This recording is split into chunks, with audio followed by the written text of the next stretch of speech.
Baik Ibu, terima kasih atas kesempatan yang telah diberikan kepada saya. Pada video kali ini saya ingin menjawab soal UTS yang Ibu berikan. Pertama-tama saya ingin memperkenalkan diri. Nama lengkap saya Katarina Hermilina Mita. Saya dari kelas 2020D NPM 20302091. Untuk mempersingkat waktu, saya langsung saja menjawab pertanyaan nomor 1. Pengertian dari perlindungan tanaman adalah suatu usaha yang diberikan kepada tanaman untuk mencegah, menyegarkan, dan menyehatkan kembali tanaman dari serangan organisme pengganggu agar pertumbuhan dan produksi tanaman menjadi normal. Tujuan perlindungan tanaman yaitu melindungi, mencegah, atau menghindari agar tanaman tidak mengalami gangguan, kerusakan, kematian, kemerosotan hasilnya, atau memperkecil kerugian yang ditimbulkannya. Hakikat dasar konsep perlindungan tanaman adalah upaya untuk menjaga tanaman dari gangguan organisme pengganggu maupun oleh keadaan lingkungan yang tidak menguntungkan, termasuk pencemaran lingkungan dan bencana alam.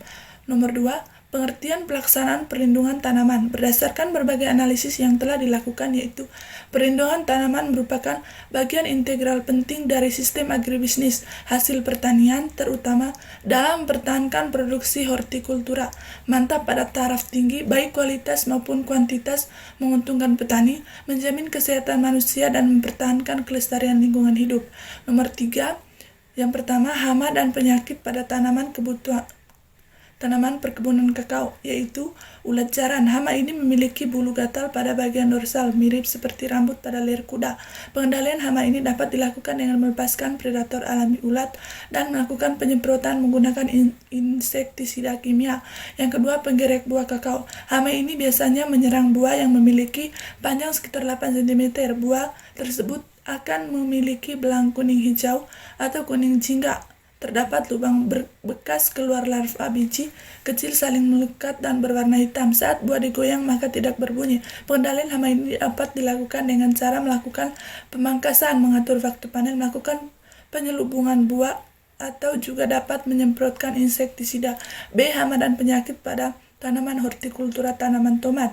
Yang pertama, ulat buah tomat. Ulat buah tomat ini menyerang bagian daun, bunga, dan buah tanaman tomat. Ciri-ciri hama ulat buah tomat adalah memiliki panjang tubuh sekitar 3 cm.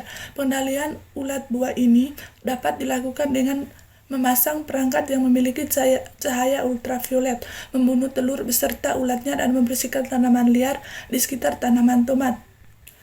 Yang berikut, kutu daun trips tomat. Hama ini menghisap cairan pada daun tanaman.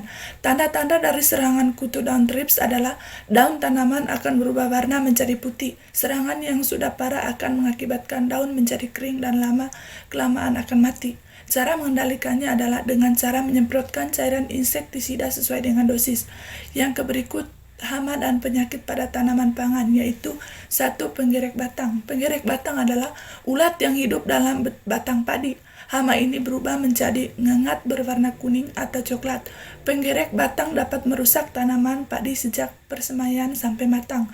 Bila tanaman masih muda, daun-daun tengah anakan yang rusak berwarna coklat dan mati. Cara pencegahannya adalah melindungi musuh alami penggerek. Jangan gunakan pestisida berspektrum luas.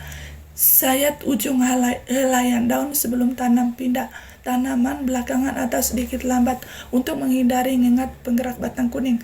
Jemur jerami di bawah sinar matahari untuk membunuh larva. Yang berikut, tikus sawah. Tikus sawah merupakan hama utama penyebab perusakan tanaman padi terbesar. Tikus sawah merusak tanaman padi mulai dari semai, panen, bahkan di gudang penyimpanan. Pengendalian tikus ditekankan untuk menekan populasi awal tikus awal pertanaman sebelum tikus memasuki masa perkawinan. Pengendalian dilakukan melalui gropiok massal, sanitasi habitat, pemasangan TBS, pemasangan bubu perangkap pada persemaian, fumigasi atau pengapasan, dan gunakan racun tikus pada saat populasi tikus sangat tinggi.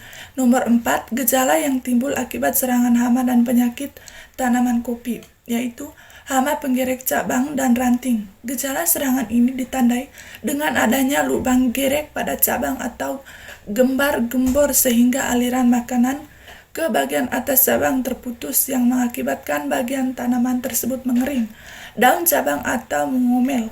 yang digerek akan layu, menguning, dan mengering. Kemudian diikuti dengan mengeringnya di bagian atas lubang gerekan. Petani dapat mengendalikan hama ini dengan cara dan memusnahkan bagian tanaman yang terserang atau dengan cara menghidupkan bagian tanaman terserang agar telur, ulat, dan kumbang yang masih ada di dalamnya mati. Penyakit kerat daun kopi.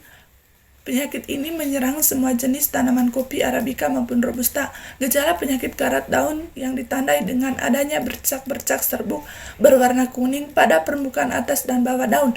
Daun yang terinfeksi akan berubah warna menjadi coklat, mengering, kemudian gugur. Petani dapat melakukan pengendalian dengan cara kultur teknis seperti penyiangan, pemupukan yang berimbang, pemangkasan, dan pengelolaan naungan agar dapat menurunkan intensitas serangan karat daun.